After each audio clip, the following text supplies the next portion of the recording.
Bonjour à tous et bienvenue dans cette nouvelle vidéo du chapitre sur l'égalité de Pythagore.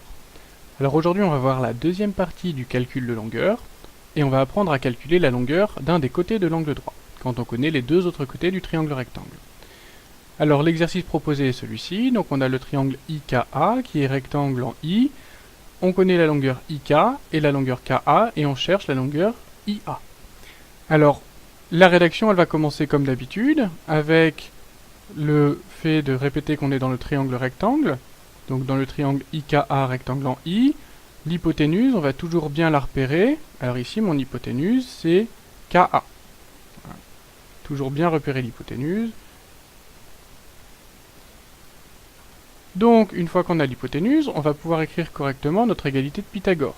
Comme d'habitude, je dis d'après l'égalité de Pythagore, avant de l'écrire.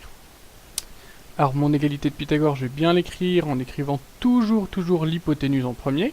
Donc KA au carré est égal à les deux autres côtés, IK au carré plus IA au carré. Comme d'habitude, je remplace les longueurs connues. Donc là, je vais remplacer KA, 9,2 au carré, égale 6,7 au carré, plus IA au carré.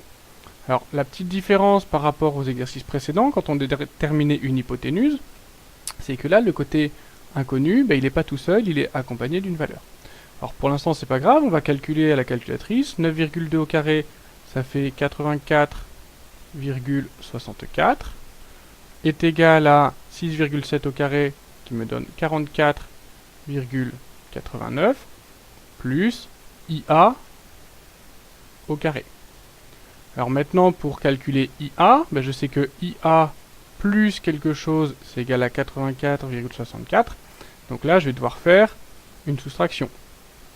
IA au carré est donc égal à 84,64 moins le terme 44,89. Ce qui me donne IA au carré, qui est égal à 39,75.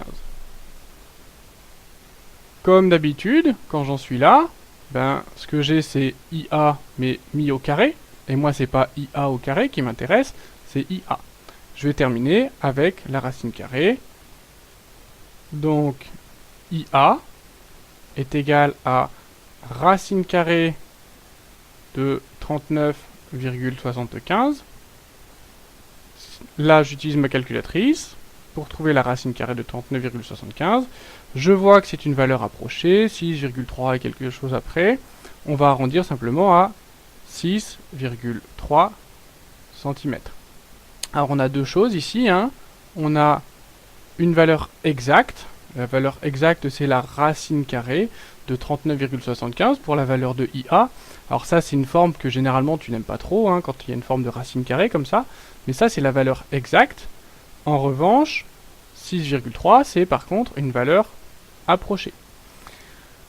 À la fin de l'exercice, on va faire une petite vérification. On était en train de déterminer un côté de l'angle droit. Le côté de l'angle droit doit être forcément plus petit que l'hypoténuse. Donc là, 6,3, c'est plus petit que 9,2 qui est l'hypoténuse, donc c'est bon. Je te rappelle, l'hypoténuse, c'est toujours le plus grand côté. Alors dans cet exercice, il n'y a pas eu beaucoup de différence. On a toujours dit qu'on était dans un triangle rectangle. Repérer notre hypoténuse, écrit correctement l'égalité de Pythagore.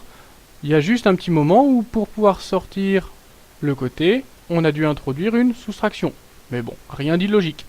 Maintenant, à toi de t'entraîner, à toi de jouer.